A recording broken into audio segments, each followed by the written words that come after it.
ফোনে আমরা এই মুহূর্তে বিজেপি রাজ্য সভাপতি শ্রমিক ভট্টাচার্যের সঙ্গে যোগাযোগ করতে পেরেছি। শ্রমিকদা, 1 ঘন্টারও কম সময় বাকি রয়েছে যখন নির্বাচনে নির্ঘণ্ট ঘোষণা করতে চলেছে জাতীয় নির্বাচন কমিশন। তার ঠিক আগে মুখ্যমন্ত্রী মমতা বন্দ্যোপাধ্যায় পুরোহিত এবং মুয়াজ্জেমদের 500 টাকা করে ভাতা বাড়ানোর কথা ঘোষণা করলেন। দেখুন, পুরোহিতই হোক আর মুয়াজ্জিমই হোক, কোন জনহিতকর রাষ্ট্রে কোন দুর্বল মানুষের পাশে দাঁড়ানোর কাজ সরকারের। কিন্তু সারা পশ্চিমবঙ্গের মানুষ, এমনকি যারা এই ভাতাটা পেতে চলেছেন, সেই পুরোহিত এবং মুয়াজ্জিমরাও জানেন এটা তাদের কিনে নেওয়ার একটা প্রচেষ্টা, এবং এটা গোটা রাজ্যের মানুষ বুঝতে পারছেন। তিনি 500 টাকা বাড়ান, আমাদের কোনো আপত্তি নেই। তিনি যদি 1000 টাকা বাড়ান, আরো ভালো, তাতেও আমাদের কোনো আপত্তি নেই। কিন্তু যেটা কালের দেওয়ালে লেখা হয়ে গেছে যে তৃণমূলের বিদায় নিশ্চিত, এটাতে কোনো পরিবর্তন হবে না। অনেক ধন্যবাদ আপনাকে। কথা বলছিলাম বিজেপি রাজ্য সভাপতি শ্রমিক ভট্টাচার্যের সঙ্গে। অত্যন্ত গুরুত্বপূর্ণ যে ঘোষণা করেছেন মমতা বন্দ্যোপাধ্যায়, সোশ্যাল মিডিয়ায় এক্স হ্যান্ডেলে এই পোস্ট করেছেন মমতা বন্দ্যোপাধ্যায়, যেখানে তিনি বলছেন যে পুরোহিত এবং মুয়াজ্জেমদের ভাতা বাড়ানো হচ্ছে, মাসে 500 টাকা করে ভাতা বৃদ্ধির কথা ঘোষণা করছেন মমতা বন্দ্যোপাধ্যায়। ফলত মাসে এবার থেকে 2000 টাকা করে পাবেন পুরোহিত এবং মুয়াজ্জেমরা। এই ঘোষণা করে মুখ্যমন্ত্রী লিখছেন যে প্রতিটি সম্প্রদায় এবং সংস্কৃতিকে আরও শক্তিশালী করাই লক্ষ্য। এর আগে আপনারা জানেন যে অন্তর্বর্তী যে বাজেট পেশ হয়েছিল সেখানে লক্ষ্মীর ভাণ্ডারে ভাতার অঙ্ক বাড়ানো হয়েছিল। শুধু তাই নয়, যুবসাথীতে বেকার ভাতা সেটা নির্ধারিত সময়ের আগেই চালু করা হয়েছে, যেটা ধর্ণা মঞ্চ থেকে ঘোষণা করেছিলেন মমতা বন্দ্যোপাধ্যায়।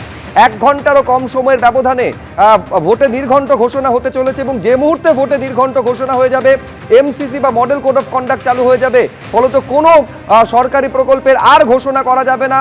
তার আগে এই ঘোষণা মমতা বন্দ্যোপাধ্যায়। সরাসরি কথা বলবো, রাজশ্রী দত্তগুপ্ত আমাদের প্রতিনিধি নিউজ রুম থেকে রয়েছেন। রাজশ্রী, কতটা তাৎপর্যপূর্ণ এই ঘোষণা? দেখো, অত্যন্ত তাৎপর্যপূর্ণ, কারণ আর মাত্র 1 ঘন্টা বাকি নির্বাচন কমিশনের প্রেস কনফারেন্স, অর্থাৎ নির্বাচনের দিনক্ষণ ঘোষণা, এবং তারপরেই নির্বাচনী আচরণ বিধি লাগু হয়ে যাবে। অর্থাৎ কোনো রাজ্য সরকার কিংবা কেন্দ্রীয় সরকার কেউই আর কোনো জনমুখী প্রকল্প ঘোষণা করতে পারবে না, কারণ তার প্রভাব ভোটে সরাসরি পড়তে পারে। এই জায়গা থেকে নির্বাচনী আচরণ বিধিতে এগুলো নির্দিষ্ট করে বলা রয়েছে, বিধিনিষেধ রয়েছে। তো সেই ঠিক তার প্রাক্কালে মুয়াজ্জেম এবং পুরোহিত, দুই সম্প্রদায়ের যারা ধর্মীয় গুরু, তাদেরকে তাদের ভাতা 1500 টাকা থেকে বাড়িয়ে 2000 টাকা করার কথা মুখ্যমন্ত্রী নিজে ঘোষণা করলেন।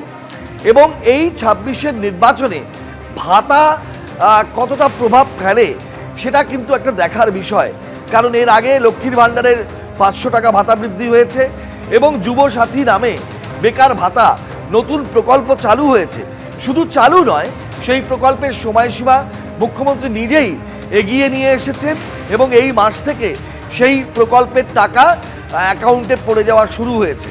ঠিক তারপরেই ভোট ঘোষণার দিন 1 ঘন্টা আগে আবার পুরোহিত এবং মুয়াজ্জেম এই দুই সম্প্রদায়ের জন্য নতুন করে ভাতা বৃদ্ধির ঘোষণা অবশ্যই রাজনৈতিকভাবে তাৎপর্যপূর্ণ, এবং এটাই বলা যেতে পারে রাজ্যের তরফে শেষ ঘোষণা।